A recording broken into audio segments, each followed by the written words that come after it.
Now we are going to say about unit 2. We already saw the unit 1. Now we are going to say about the unit 2 irrigation methods. Here the definition of irrigation engineering,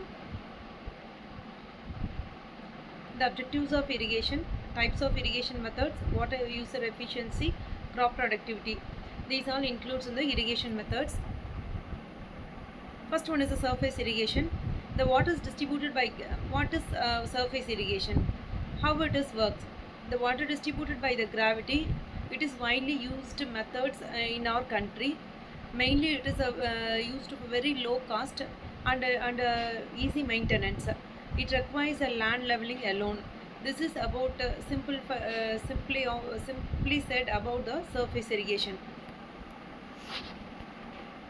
Next one is the flooding methods. Flooding method is nothing but there are various types includes in the flooding methods. First one is wild flooding. The force of the flooding is heavy, and next one is the free flooding. The water flows freely to the field, that is called a free flooding method.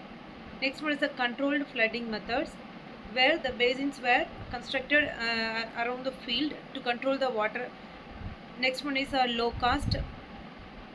When compared to others, the flooding method is very low cost, and it is much suitable for paddy. Next irrigation is a canal irrigation, very important irrigation. We are going to elaborately we are going to see this canal irrigation in unit 3. Simply I am going to say about what is canal irrigation. Here the water is supplied through the canals. What are the types of canals are available is that main canal. From that we have a branch canal. From the branch canal we have some distributaries. It is mainly used for the reliable supply of water to the field. This is about the canal irrigation. Next one is the type of canal irrigation. There are so many types of canal irrigations are there. First one is the perennial irrigation. Throughout the water supply is there, means it is a perennial canal. Inundation canals, wherever the water supply is available, that time we are using that canal is called as an inundation canal. Next one is year-round supply, seasonal supply, and it is mainly used for the large projects. This type of the canal irrigations are mainly used for the larger projects. Next one is the lift irrigation. Lift irrigation is one of the best method in the irrigation. How it works is water lifted by the pumps. This and it is suitable for elevated land. Where it is used, the lift irrigation where we are going to use is that it is suitable for the elevated lands. It is one of the controlled application. Also it needs a power generation to lift the water, that is we need pumps to suck the water and supply to the field.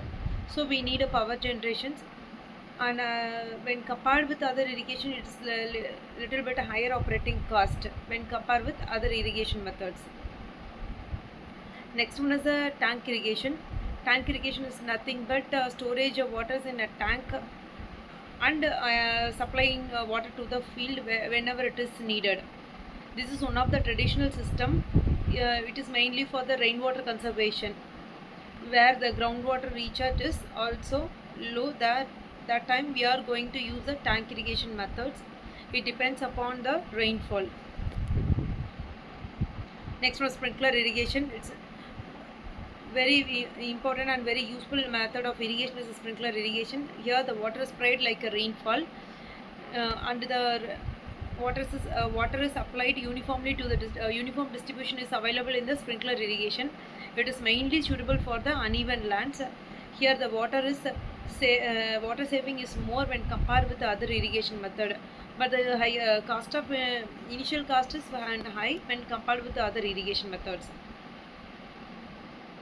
Next one is the drip irrigation. Drip irrigation, most effective irrigation. We can say the effective irrigation is a drip irrigation, because the water is applied directly to the root zone of the plant. The direct root zone application is available in the drip irrigation only. Here the highest efficiency, we can get the highest efficiency. Also it reduces the weed growth. because we are supplying water to the root zone alone. We can get a higher yield when compared with others. Also, it requires maintenance. From this unit, we can conclude that when compare and we conclude, the flooding method is mainly for low efficiency, canal irrigation is a medium efficiency, but the sprinkler irrigation is will give a high efficiency, and drip irrigation will give very high efficiency. Based on the situation, based on the field application, we have to choose the which type of irrigation is needed for that field. That is much more important. This is useful for sustainable agriculture. Thank you so much. We'll see in the unit 3.